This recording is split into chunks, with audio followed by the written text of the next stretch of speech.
नमस्कार, मैं मनदीप कुमार आपका एसके बुक्स के यूट्यूब चैनल पर स्वागत करता हूं। आज हम बात करेंगे सॉल्व पेपर 2022 अग्निवीर वायु साइंस सब्जेक्ट में फिजिक्स का जो पेपर था, उसका जो 3 है उसका पार्ट 1 हमने डिस्कस कर लिया था। तो पार्ट 3 जो है उसका पार्ट 2 जब हम जो बाकी बचा हुआ पार्ट है वो डिस्कस करें, उससे पहले मैं आपको हमारी बुक्स के बारे में जानकारी देना चाहूँगा। यहाँ पे स्क्रीन पे हमने 3 बुक्स दिखाई हुई है आपको। Agniveer Vayu Indian Air Force science subject recruitment test, physics Air Force X group recruitment exam with brief explanation of fundamental principles, और Agniveer Vayu Indian Air Force science subject practice paper with solution of difficult problems. 52 papers इसमें दिए हुए हैं। ये जो पेपर लिया है हमने, ये पेपर भी इसी बुक से लिया है और थ्योरीज के लिए आप ये बुक्स रेफर कर सकते हैं। तो स्टार्ट करते हैं पार्ट 2 जो पेपर 3 का है। देखिए जो 13th क्वेश्चन है ये क्या कहता है। 12th क्वेश्चन तो हमने पार्ट 1 में डिस्कस कर लिए थे। आगे क्वेश्चन देखते हैं बाकी क्वेश्चन क्या कहते हैं। तो if the flux associated with A Gaussian surface is 5, what is the magnitude of charge Q contained in it. तो देखिए ये जो Q चार्ज है, ये जो Q चार्ज है, अगर इससे मैं देखूं कि कितना एक गॉसियन सरफेस जो है उसमें से कितना फ्लक्स जो है वो बाहर निकलेगा, तो यहाँ पे होता है 5, that is equal to Q divided by epsilon naught. तो ये रिलेशन है, तो सीधा सीधा यहाँ से Q आ जाता है, that is equal to 5 multiplied by epsilon naught. तो ये Q ले लीजिए या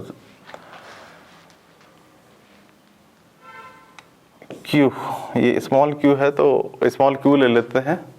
तो इस तरीके से ये जो है यहाँ पे आ जाएगा Q divided by Q is equal to 5 multiplied by epsilon naught. तो A is the correct answer, ये A करेक्ट आंसर आ जाएगा। आगे देखते हैं हम।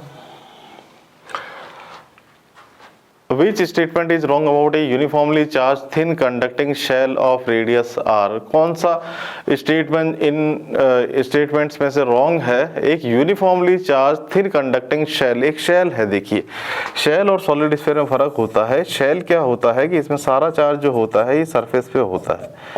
All the charge is on surface, ये सारा चार्ज जो है सरफेस पे है, और इसका जो रेडियस है वो है r, ये रेडियस इसका r है। अब यहाँ पे बात आता है, ऑप्शन की बात करते हैं हम यहाँ पे। तो फर्स्ट ऑप्शन जो दिया हुआ है वो दिया हुआ है। अच्छा, उसमें से स्पेशली हमको रॉन्ग स्टेटमेंट निकालना है कि कौन सा रॉन्ग है, राइट और रॉन्ग ये है। तो ए जो है इसमें ऑप्शन पढ़ते हैं, the electric field at the centre of the shell is not 0। तो देखिए शेल के अंदर अगर देखेंगे तो इलेक्ट्रिक फील्ड जो होता है ये 0 होता है। तो एक तो ये स्टेटमेंट जो है वो रॉन्ग है, ये स्टेटमेंट रॉन्ग है। रॉन्ग स्टेटमेंट लिख रहा हूं मैं, आंसर मैंने नहीं बताया अभी। रॉन्ग स्टेटमेंट कि इलेक्ट्रिक फील्ड जो है सेंटर पे जो होता है वो 0 नहीं होता। The electric field at the surface of the conductor is maximum. देखिए ये करेक्ट स्टेटमेंट है, ये करेक्ट स्टेटमेंट है, बिल्कुल सही इसका वो है। और फिर हम देखते हैं the potential inside the shell is same, The potential inside the shell is same as that of surface। जैसा inside shell में है वैसा का वैसा ही ये surface पे है। तो देखिए पोटेंशियल जो होता है जितना यहाँ होता है surface पे उतना का उतना ही अंदर होता है। तो ये भी करेक्ट स्टेटमेंट है। तो रॉन्ग कौन सा हुआ, तो जो रॉन्ग स्टेटमेंट हुआ वो ये हुआ ए। ये ए जो है वो रॉन्ग स्टेटमेंट है। तो इसका जो करेक्ट आंसर है वो है ए। तो यहाँ से ये हमको देखने को मिलता है कि इसका ए ऑप्शन करेक्ट है। आगे देखते हैं। A circular coil is carrying a current of 4 ampere if it is radius is 2 metre, what is the magnitude of magnetic field at the centre of the coil. देखिए ये क्या होता है, एक सर्कुलर कॉइल है और इस सर्कुलर कॉइल में क्या है, ये करंट जा रहा है आई, इसका सेंटर पे मैग्नेटिक फील्ड है बी। तो यहाँ से B आ जाता है, सेंटर पे जो मैग्नेटिक फील्ड है ये आ जाता है μ0I डिवाइडेड बाई 2R। ये इस तरीके से सेंटर पे मैग्नेटिक फील्ड होता है। अब हम बात करते हैं यहाँ पे कि जो मैग्नेटिक फील्ड है कितना होगा, तो ये होगा μ0 और I जो है ये करंट जो है ये 4 एम्पियर है और डिवाइडेड बाई 2, और इसकी जो रेडियस है वो है 2 मीटर। तो यहाँ से जो रिलेशन आ जाता है ये आ जाता है B इज इक्वल टू μ0। तो यहाँ से जो करेक्ट ऑप्शन हमको नजर आता है वो आता है ए μ0। तो देखिए आपको एक मैं और चीज बता दूं ये जो मैंने रिलेशन निकाला है, ये निकाला है मैंने, सर्कुलर करंट कैरिंग कॉयल है और इसके सेंटर पे कितना होगा वो निकाला है। अगर मान लीजिए एक लाइन वायर होता इनफाइनाइट लॉन्ग और उससे मेरे को आर डिस्टेंस पे निकालना होता, तो देखिए ये मैग्नेटिक फील्ड यहाँ पे आता mu naught I divided by 2 pi R. तो आपको कंफ्यूज नहीं होना है कि ये वायर, उस वायर की शेप पे भी डिपेंड करता है कि मैग्नेटिक फील्ड कितना है। यहाँ पे दी हुई है सर्कुलर कोयल, तो सर्कुलर कोयल के कारण जो होगा वो होगा mu naught I by 2 R. अगर यही वायर स्ट्रेट होता तो बात अलग होती, अलग तरीके से इसको सॉल्व करते। तो इसका जो आंसर है वो है ए म्यू नॉट। अब देखिए select the wrong statement. Wrong statement जो है ये सिलेक्ट करना है, ये कौन सा रॉन्ग स्टेटमेंट है। तो देखिए फर्स्ट स्टेटमेंट जो दिया हुआ है, ये दिया हुआ है 1 calorie is equal to 4136 joule, 4136 joule. तो 1 कैलोरी जो होता है ये करीब करीब ये 1 कैलोरी होता है वो करीब करीब 4.2 जूल, 4.18 जूल के आसपास होता है, 4.18।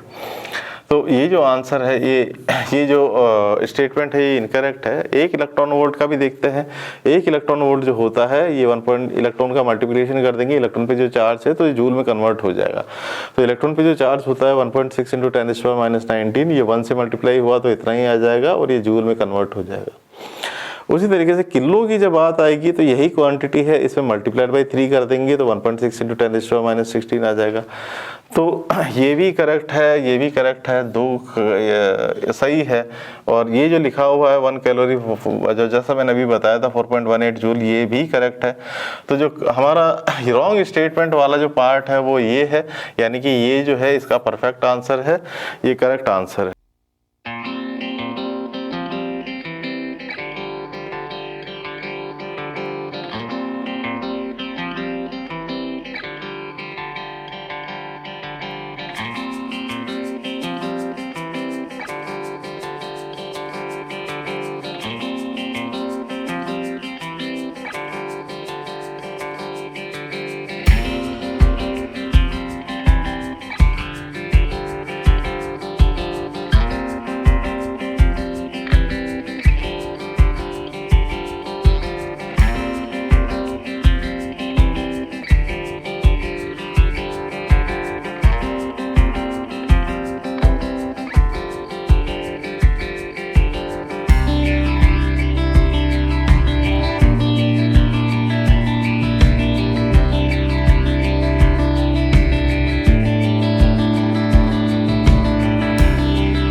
यहाँ पे आता है 17 number question, which statement is wrong about convex mirror. Convex mirror के लिए कौन सा स्टेटमेंट रॉन्ग है। अब अगेन यहाँ पे देखिए रॉन्ग जब आता है तो आपको केयरफुल हो जाना है कि रॉन्ग स्टेटमेंट हमको चुनना है।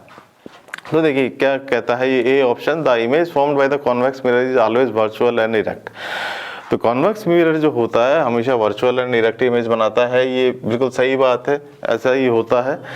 The image formed by convex mirror is always real। देखिए ये गलत है, जो convex mirror जो होता है ये वर्चुअल इमेज बनाता है, तो ये स्टेटमेंट जो है ये गलत है। अब नेक्स्ट स्टेटमेंट देखते हैं, the image formed by the convex mirror is always diminished. तो ये जो स्टेटमेंट है ये करेक्ट है, जो बनती है। मैं एक बना के बता देता हूँ आपको किस तरीके से कॉन्वेक्स मिरर इमेज बनाता है। तो ये देखिए कॉन्वेक्स मिरर है और यहाँ पे मान लीजिए मैंने एक ऑब्जेक्ट रखा, तो इस तरीके से ये रेज को डाइवर्ट करेगा, ऐसे रेज जाएगी और यहाँ से इस तरीके से गया, इस तरीके से गया, तो यहाँ पे इमेज बनेगी, पीछे की तरफ इमेज बनेगी रियल ऑब्जेक्ट की जो डिमिनिश्ड है। देखिए साइज इसकी डिमिनिश्ड होगी, इसके कंपैरिजन में ये साइज जो है ये डिमिनिश्ड है। और कैसी इमेज है, ये एक्चुअल रेज तो मीट कर नहीं रही आगे जाके, ये तो पीछे मिल रही है, तो ये वर्चुअल इमेज है।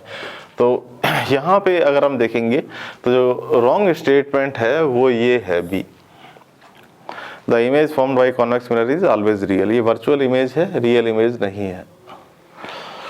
इसी तरीके से यहाँ पे ये पार्ट आता है डिफ्रैक्शन इज पॉसिबल इन। तो डिफ्रैक्शन जो है देखिए किस तरीके की वेव में पॉसिबल होता है, ये ट्रांसवर्स वेव में होता है, और ट्रांसवर्स वेव जो है इलेक्ट्रोमैग्नेटिक वेव भी ट्रांसवर्स होती है। तो ये जो डी ऑप्शन है ये करेक्ट आंसर है, बोथ ए एंड सी, ए में भी होता है और सी में भी होता है। अब इसी तरीके से यहाँ पे आता है as we increase the temperature of a semiconductor its resistivity. जब हम टेम्परेचर बढ़ाते हैं एक सेमीकंडक्टर का तो इसकी रेजिस्टिविटी के साथ क्या होता है, रेजिस्टिविटी के साथ क्या होगा, तो हम यहाँ पे देखते हैं रेजिस्टिविटी कंडक्टर की कैसी होती है। सबसे पहले कंडक्टर की बात करते हैं। कंडक्टर में रेजिस्टिविटी जो होती है टेम्परेचर के साथ कैसे चेंज होती है, तो देखिए वो बढ़ती है यहाँ पे कंडक्टर के केस में, ये कंडक्टर का केस होता है, कंडक्टर के केस में बढ़ेगी। बट जो सेमी कंडक्टर है उसके केस में क्या होता है, जो ग्राफ जाता है, जो सेमी कंडक्टर का केस है उसमें जो ग्राफ जाता है वो इस तरीके से जाता है। और मैं इसका रीजन भी आपको हल्का सा डिस्क्राइब कर देता हूँ। जैसे रेजिस्टिविटी जो होती है ये दिखाई जाती है m divided by NE square और मल्टीप्लाइड बाई टो। यहाँ पे m mass of the electron है, n number of electrons in unit volume है, ये E इलेक्ट्रॉन पे चार्ज है, ये E है इलेक्ट्रॉन पे चार्ज, और टॉ जो है रिलैक्सेशन टाइम है। तो देखिए m तो मास ऑफ द इलेक्ट्रॉन और ये इलेक्ट्रॉन पे चार्ज जो है वो तो कांस्टेंट है। जैसे ही हम टेम्परेचर इंक्रीज करते हैं होता क्या है कि जो n है बहुत ज़्यादा बढ़ जाता है, और T में जो कमी आती है वो इतनी कमी नहीं आती है। तो ओवरऑल नीचे की क्वांटिटी बहुत बढ़ जाती है। अब नीचे की क्वांटिटी बहुत ज़्यादा बढ़ जाती है टेम्परेचर बढ़ने के साथ, तो रेजिस्टिविटी में जो है वो डिक्रीज होता है, रेजिस्टिविटी डिक्रीज हो जाती है। तो इस तरीके से ग्राफ जाएगा। तो यहाँ से अगर हम देखेंगे तो डिक्रीज होगी रेजिस्टिविटी, तो यहाँ पे जो आंसर है वो है B. As we increase the temperature, जैसे टेम्परेचर को इंक्रीज किया जाएगा रेजिस्टिविटी डिक्रीज होगी। अब देखिए ये एक वेव ऑप्टिक्स से रिलेटेड क्वेश्चन है, रे ऑप्टिक्स भी इसमें इंक्लूडेड है। A light wave of wavelength lambda is equal to 4200 angstrom is travelling in vacuum, what is the wavelength of same wave in a medium of refractive index 4/3। तो देखिए जो lambda dash है ये हो जाता है लैम्डा डिवाइडेड बाई म्यू। जो refractive index अगर उसका म्यू है तो इस तरीके से हो जाता है। लैम्डा की जब हम बात करेंगे तो ये होगा 4200, और जो म्यू है ये आ जाता है 4/3। तो इसको हम सॉल्व करते हैं तो ये आएगा 3 × 4200 और डिवाइडेड बाई 4। तो यहाँ पे आ गया 3 मल्टीप्लाइड बाई 1050। तो यहाँ से जो मेरे पास इनका मल्टीप्लिकेशन है वो आ जाएगा 3 5 15 और 3150 एंगस्ट्रॉम, क्योंकि ये एंगस्ट्रॉम में था तो ये भी इस तरीके से एंगस्ट्रॉम में आ जाएगा। तो ये जो लैम्डा डैश है ये आ जाएगा 3150 एंगस्ट्रॉम। देखिए मैं एक हल्का सा थ्योरी आपको बता दूं। वेवलेंथ, जैसे मान लीजिए वैक्यूम में वेवलेंथ अगर इस तरीके से है लैम्डा, तो जब ये किसी मीडियम में जाती है, मान लीजिए यही वेव किसी मीडियम में जा रही है, तो यहाँ मान लीजिए इस तरीके की वेवलेंथ थी, तो और ये डेंस मीडियम है, लेट अस से ये डेंसर मीडियम है, तो क्या होगा कि वेव्स की फ्रीक्वेंसी तो सेम रहती है बट इनकी वेवलेंथ कम हो जाती है डेंसर मीडियम में जाती है। तो और ऐसा कैसा उल्टा हो जाएगा, मान लीजिए डेंसर मीडियम से रेयर मीडियम में जा रही है, इस तरफ जा रही है, तो वेवलेंथ बढ़ जाएगी, थोड़ा सा फैल जाएगी वेवलेंथ। बट फ्रीक्वेंसी जो है एक ऐसा पैरामीटर होता है जो फिक्स रहता है, चाहे एक मीडियम से दूसरे मीडियम में जाने पे फ्रीक्वेंसी सेम रहती है। अच्छा, अब हमको पता कैसे चले, तो एक सिंपल सा रिलेशन मैंने यहाँ पे दिया है कि मान लीजिए यहाँ जो वेवलेंथ है लैम्डा डैश है, इसका रिफ्रैक्टिव इंडेक्स म्यू है, यहाँ जो वेवलेंथ है लैम्डा है, तो ये जो लैम्डा डैश है ये आ जाएगा लैम्डा डिवाइडेड बाई म्यू। इसको सॉल्व किया है मैंने, तो ये आंसर आया 3150 एंगस्ट्रॉम।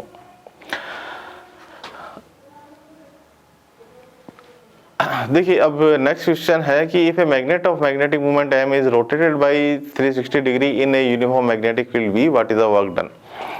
तो देखिए मैं एक यूनिफॉर्म मैग्नेटिक फील्ड ले लेता हूँ और मैं एक बार मैग्नेट ले लेता हूँ। लेट अस से मैग्नेट है और यहाँ से लेट अस से इसका जो पोल है वो नॉर्थ पोल इधर है, साउथ पोल इधर है, और लेट अस से मैंने इसको जो घुमाया, मैं थोड़ा सा रोटेट किया मैंने 90 डिग्री, फिर 180 डिग्री, फिर 270 डिग्री, और फिर वापस मैं इसी पोजीशन पे ले आया। ऐसी की ऐसी पोजीशन घूम फिर के यहीं पे आ गई। तो वर्क डन क्या होगा, तो देखिए जो वर्क डन होता है ये होता है mb, और ब्रैकेट में होता है cos θ1 और माइनस ऑफ cos θ2, ये इस तरीके से होता है। तो अब यहाँ पे देखिए फ़र्क नहीं पड़ेगा, क्योंकि ये जो cos थीटा 1 है ये है cos 0, और जो cos थीटा 2 है ये cos 360 है। तो यहाँ से आएगा W, यहाँ पे आएगा MB 1 - 1, तो दैट इज इक्वल टू 0। तो 0 वर्क डन। और मैं इसका रीजन भी बता देता हूँ क्या है। जैसे मान लीजिए यहाँ से यहाँ तक आपको घुमाने में लेटर से वर्क करना पड़ेगा, 180 डिग्री तक घुमाया आपने, वर्क किया, बट जैसे इसको हल्का सा इधर टिल्ट करेंगे 180 डिग्री के बाद, तो ये यहाँ से वर्क मिलना स्टार्ट हो जाएगा, उतना का उतना वर्क वापस मिल जाएगा। क्योंकि पहले तो मैं मैग्नेटिक फील्ड के अगेंस्ट में वर्क कर रहा था, और बाद में मैग्नेटिक फील्ड ने मेरे को उतना ही वर्क दे दिया, मैग्नेटिक फील्ड ने खुद काम किया और इसको रोटेट करके इस तरीके से पहुंचा दिया। तो यहाँ पे अगर देखा जाए तो सॉल्यूशन भी यही है, और आप थोड़ा एनालिटिकली सोचेंगे तो भी आंसर 0 आएगा। तो देखिए अब ये नेक्स्ट क्वेश्चन है, विच device flows current when light is incident upon it, कि कौन सी जो डिवाइस है वो लाइट को करंट फ्लो करती है जब लाइट इंसिडेंट होती है। तो देखिए फोटोडायोड एक ऐसी डिवाइस होती है, फोटोडायोड एक ऐसी डिवाइस होती है कि जिसपे लाइट जब गिरती है तो वो करंट को चालू कर देती है, करंट उसमें से चालू हो जाता है। ये फोटोडायोड जो है ये एलईडी जो होता है बिल्कुल उसी तरीके का होता है। एलईडी में क्या होता है कि जब हम करंट देते हैं तो लाइट एमिट होती है, फोटोडायोड में क्या होता है कि लाइट जब गिरती है तो करंट फ्लो करता है। सेम तरीके की डिवाइसेस हैं, बट थोड़ा सा डिफरेंस है, एक में लाइट गिरती है तो करंट फ्लो करता है, एक में करंट फ्लो करता है तो लाइट निकलती है। यहाँ पे ये थ्योरेटिकल क्वेश्चन है, इसका लंबा चौड़ा डेरिवेशन है वैसे तो, बट यहाँ पे क्या कहता है question, what is the energy density of electric field in between the fillets of A charge capacitor. तो देखिए एनर्जी डेंसिटी जो होती है एक चार्ज कैपेसिटर में वो होती है half epsilon not multiplied by E square. Epsilon जो है परमिटिविटी है, इलेक्ट्रिकल परमिटिविटी है, और ई जो है ये इलेक्ट्रिक फील्ड है, तो इसको आपको याद रखना पड़ेगा, ये होती है half epsilon not multiplied by E square, capacitor की प्लेट्स के बीच में जो डेंसिटी होती है। उसी तरीके से अब नेक्स्ट क्वेश्चन आता है, in LR circuit impedance is given by. तो इंपीडेंस जो होता है, देखिए एक मैं आपको सर्किट बना के दिखाता हूं। ये अगर LCR सर्किट है, ये L है, ये C है और ये R है, तो जो इंपीडेंस होता है ये दिया जाता है। मान लीजिए इसका जो इंडक्टिव रिएक्टेंस है वो इस तरीके से है, कैपेसिटिव रिएक्टेंस XC है और ये जो रेजिस्टेंस है R है, तो ये इस तरीके से दिया जाता है XL - XC whole square plus R square. But यहाँ क्या बोला है, यहाँ बोला है कि जो सर्किट है ये LR है, C इज मिसिंग, C नहीं है इसके बीच में। तो LR सर्किट है तो यहाँ पे क्या होगा, XC जो है ये मिस हो जाएगा। तो इसको मैं मॉडिफाइड फॉर्म में कर देता हूँ, ये हो जाता है XL का होल स्क्वायर प्लस R का होल स्क्वायर, क्योंकि XC मिसिंग है इसमें। तो यहाँ जो करेक्ट ऑप्शन हमको नजर आता है वो ये नजर आता है कि ये इम्पीडेंस है। अच्छा, इम्पीडेंस जो होता है ये total resistance of A LCR circuit या LR सर्किट या CR सर्किट होता है, इसको इम्पीडेंस बोला जाता है। तो ये करेक्ट ऑप्शन यहाँ पे नजर आता है। अच्छा, अब ये देखिए एक रेयर क्वेश्चन आया है जो अभी तक शायद हमने डिस्कस नहीं किया है, अभी तक ऐसा शायद क्वेश्चन हमारे पास रिपीट नहीं हुआ था। The half life of A radio active element is 2 days। एक रेडियो एक्टिव एलिमेंट है, इसकी हाफ लाइफ जो है दो दिन है, 2 days। तो after how many days the quantity of element will reduce to 1/16 of the original quantity. तो कितने टाइम के बाद जो क्वांटिटी है वो 1/16 रह जाएगी ओरिजिनल क्वांटिटी की। तो मैं ये कहता हूँ, मान लीजिए ओरिजिनल क्वांटिटी थी वो N0 थी, 2 दिन के बाद वो रह जाती है N0/2, फिर फर्दर 2 दिन लगे, 4 दिन हो गए, तो यहाँ पे हो गया N0/4, फिर फर्दर 2 दिन लगे इसको डिवाइड होने में, तो ये हो गया 6 दिन। तो 6 days के बाद जो क्वांटिटी रहेगी वो रहेगी N0/8, और उसके बाद है 8 दिन। तो 8 दिन के बाद जो क्वांटिटी रहेगी वो रहेगी N0/16। तो 8 दिन के बाद जो क्वांटिटी है वो N0/16 हो जाती है। हाफ ऑफ पीरियड है, 2 दिन यहाँ लगे, 2 दिन यहाँ लगे और 2 दिन यहाँ लगे। तो इस तरीके से यहाँ से हम देखेंगे तो 2 दिन 2 दिन 2 दिन और फिर इस तरीके से 2 दिन और लगे। तो ये जो क्वांटिटी है ये यहाँ पे 8 दिन जो है इस तरीके से हमको यहाँ नज़र आता है कि इतनी क्वांटिटी रिमेनिंग रहेगी। ये बड़ा सिंपल सा क्वेश्चन है और इसको आप थ्योरेटिकली सॉल्व कर सकते हैं। तो इस तरीके से यहाँ पे ये क्वेश्चंस हमने सॉल्व किए। तो यहाँ पे ये पेपर हमने डिस्कस किया आपसे, तो ये आशा करते हैं ये सॉल्यूशन आपको समझ में आए होंगे। ये सारा जो हमने पेपर लिया है वो इस बुक में दिया हुआ है, सॉल्व्ड है इसमें, पूरा सॉल्यूशन भी दिया हुआ है आपको, तो आप ये रेफ़र कर सकते हैं। ये बुक्स आप जो है थ्योरी के लिए रेफ़र कर सकते हैं। तो 2022 का जो पेपर 3 था ये हमने डिस्कस किया। पार्ट 1 हम पहले ही डिस्कस कर चुके हैं, पार्ट 2 हमने आज डिस्कस किया। तो आशा करते हैं ये वीडियो आपको पसंद आया होगा। तो हमारे इस वीडियो को लाइक कीजिए, दोस्तों के साथ शेयर कीजिए, हमारे चैनल को सब्सक्राइब कीजिए। और भी पेपर्स और भी वीडियोज़ हम आपके लिए लाते रहेंगे। तो मिलते हैं नेक्स्ट वीडियो में। धन्यवाद।